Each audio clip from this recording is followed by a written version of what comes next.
Hello friend, welcome to it and repeat. কেমন আছো সবাই? আশা করি সবাই খুব ভালো আছো। আজকের রেসিপি হলো চিংড়ি মাছের মালাইকারি। খুব সহজেই কিন্তু আজকে চিংড়ি মাছের মালাইকারিটা তোমাদের বানিয়ে দেখাবো। পুরো রেসিপিটা দেখো, আশা করি তোমাদের খুব ভালো লাগবে। এখানে দেখো মাছগুলোকে আমি নিয়ে নিয়েছি। এখানে গলদা চিংড়িও আছে আর ছোটো চিংড়িও কিন্তু আছে। দুটো চিংড়ি দিয়েই কিন্তু আমি একসাথেই রান্নাটা আজকে করে দেখাবো। আর এখানে দেখো টুথপিক নিয়ে নিলাম। টুথপিক দিয়ে একদম পেট থেকে মাথা পর্যন্ত চিংড়ি মাছে গেঁথে দেবো, যাতে চিংড়ি মাছটা একদম সোজা থাকে। তা না হলে তো জানো, চিংড়ি মাছ গরমে দিলেই চিংড়ি মাছটা গুটিয়ে যায়। তার জন্যই এইভাবে টুথপিকটাকে গেঁথে দেওয়া। আর চিংড়ি মাছের মাথার খোসাটাকে কিন্তু আমি ফেলে খুব ভালো করে ধুয়ে নিয়েছি, কেননা চিংড়ি মাছের মাথাতেই কিন্তু যত রাজ্যের নোংরা থাকে। তার জন্য খুব ভালো করে ধুয়ে নিয়েছি বড় চিংড়িটা। আর ছোট চিংড়ির মাথাগুলো তো ফেলেই দিয়েছি। আর এখানে দেখো নুন আর হলুদ দিয়ে খুব ভালো করে চিংড়ি মাছটাকে একটুখানি মেখে নিলাম। তারপরে এখানে যা যা উপকরণ লাগবে চলো সেটা একবার দেখিয়ে দিই। এখানে দেখো আমি একটা বড় সাইজের পেঁয়াজ একটু বাটা করে রেখেছি, আর একটা বড় সাইজের টমেটো কুচি করে রেখেছি, আর দুটো বড় সাইজের পেঁয়াজ আমি কিন্তু কুচি করে নিয়েছি। তারপরে মিক্সিং জারটা নিয়ে নিলাম, দিয়ে দিলাম ছোটো কাপের 1 কাপ মতন টক দই। আর এখানে টক দইটা দিয়ে দিলাম, আর হাফ চামচি মতন দিয়ে দিলাম ধনে গুঁড়ো, হাফ চামচি দিয়ে দিলাম জিরে গুঁড়ো। আর এখানে লঙ্কার গুঁড়ো দিয়ে দিলাম একটু স্বাদ মতন, ঝালটা যে যেমন খাও তেমনই দেবে। একটু ঝাল লঙ্কার গুঁড়ো দিয়েছি, আর কাশ্মীরি লঙ্কার গুঁড়োও কিন্তু দিয়েছি। আর 1 চামচি ভরে দিয়ে দিলাম পোস্ত দানা। আর এখানে এটা নিয়ে নিয়েছি আমি নারকেলের পাউডার। আর এই নারকেলের পাউডার কিন্তু যে কোনো বড় মুদিখানা দোকানেই কিন্তু পেয়ে যাবে। আর যদি ঘরে ফ্রেশ নারকেল থাকে অবশ্যই সেটা দিয়ে বানিও।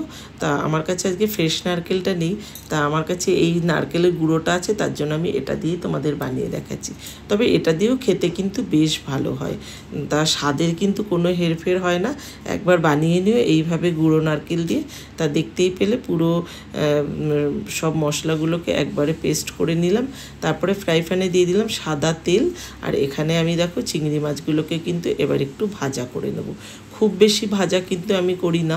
আমার যে কোনো চিংড়ি মাছের রেসিপিতে তোমরা দেখেছো, কয়েকটা রেসিপিতেও আমি চিংড়ি মাছ ভাজি না, একদম কাঁচাই দিয়ে দিই।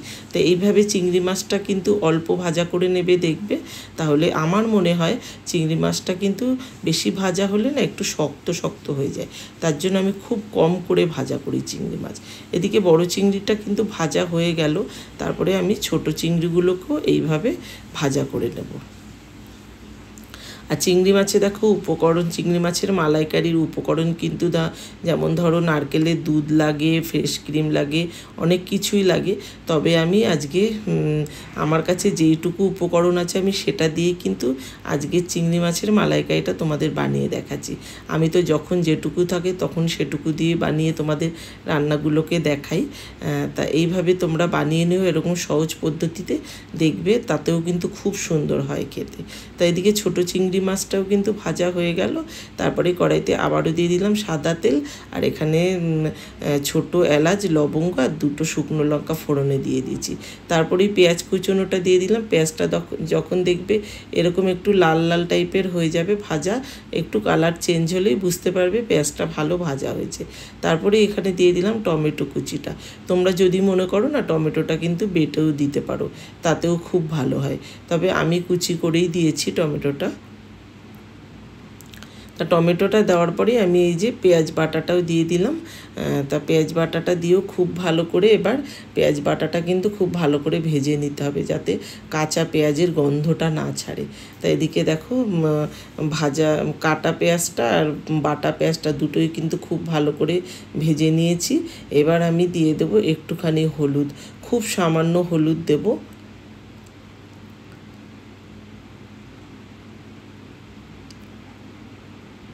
তারপরে দিয়ে দিলাম একটু স্বাদ মতো নুন। তারপরে আমি ওই যে মশলাটা পেস্ট করে রেখেছি ওই মশলাটাকে কিন্তু আমি এবার দিয়ে দিচ্ছি।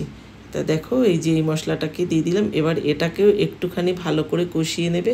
যখন দেখবে কালার চেঞ্জ হয়ে এসছে তখন বুঝবে মশলাটা কিন্তু কষে গেছে। তা এই যে দেখো একদম কিন্তু মশলাটা খুব সুন্দরভাবে ভাজা ভাজা হয়ে গেছে। এবার আমি কি করলাম, এই যে মিক্সিং জারটা ধুয়ে জলটা কিন্তু এর মধ্যে দিয়ে দিলাম। জলটা মানে ঝোলটা যে যেমন রাখতে চাও তেমনই দেবে। তবে চিংড়ি মাছের মালাইকারিতে তো খুব বেশি ঝোল যায় না, তা যেমন তোমাদের মাছ তেমনভাবেই ঝোলটা কিন্তু দেবে। তা ঝোলটা একটু ফুটে উঠলেই তারপরে কিন্তু আমি এদিকে মাছটাকেও দিয়ে দেবো। দেখো মাছটাকে দিয়ে দিলাম। এবার খুব বেশি কিন্তু টাইম লাগে না চিংড়ি মাছের মালাইকারি রান্না করতে, সেটা সবাই জানো তোমরা। তা দেখো এবার ফুটে এসছে একদম, খুব তাড়াতাড়ি কিন্তু রান্নাটা হয়ে যায়। সবশেষে দিয়ে দিলাম একটু গরম মশলা গুঁড়ো। আর এখানে দেখো ফ্রেশ ক্রিমও কিন্তু অবশ্যই দিতে হয় মালাইকারিতে। তবে ওই যে বললাম ফ্রেশ ক্রিমও আমার কাছে নেই বলে আমি ওই বাটার দিয়ে দিলাম। তা বাটারেও কিন্তু অনেকটা ফ্রেশ ক্রিমের মতনও স্বাদ আসে। তা এইভাবে বানিয়ে নিও, তাহলে আমার এই সহজ মালাইকারি রেসিপিটা তোমাদের কেমন লাগলো অবশ্যই কিন্তু বন্ধুরা কমেন্টে জানিও। যদি ভালো লাগে প্লিজ লাইক শেয়ার করে দিও, চ্যানেলটাকে অবশ্যই সাবস্ক্রাইব করে দিও, পাশে থাকা বেল আইকনটি অবশ্যই টিপে দিও, যাতে আমি যা যা রান্না দেখাই তা যেন সবচেয়ে আগে তোমাদের আগে যায়, তোমাদের কাছেই পৌঁছে যায়।